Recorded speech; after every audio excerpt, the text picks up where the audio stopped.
И тогава беха решили Волга ни даваха такива леки коли. За второ место Лада, за трето место Москвич. Но аз искам да кажем за олимпийските шампиони в момента за какво става въпрос.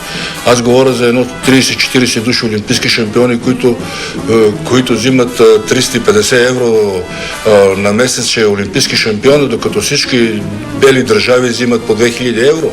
Олимпийски румънците взимат 1000 евро олимпийски шампион. В Унгария взимат 2000 евро олимпийски шампион, който седна в стълбичката и на другия ден се получава пожизнено, защото той е един олимпийски шампион в едно 10-15 години да стане такъв, той е амортизиран, след това не става за нищо. Бояна, какво ще пожелаеш на дядо? Още да е олимпийски шампион, все така. Каква ще станеш? Кажи на деди. Скярка като деди, само че скярка. Боян Радев, голямата му любов към спорта, голямата му любов към картините. В последните години има една друга голяма любов. Внучката тя е върха. Моята внучка има страхотна психика и много е нахакана. Не се е възгордяла от медалите, които получи като скиорка. И тя има един характер много особен, много такъв, аз се наблюдавам, аз не я глезим като шампионка, абсолютно.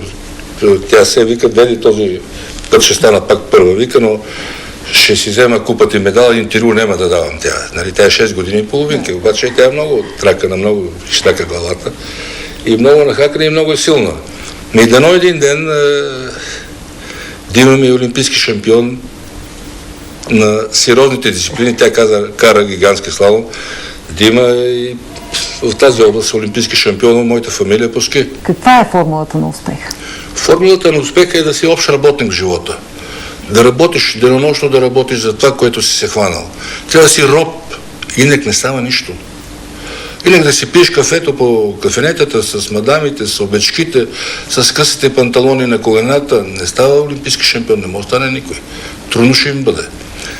Всичко трябва да остане в залата. Вътре трябва да спят, там да тренират и там да живеят.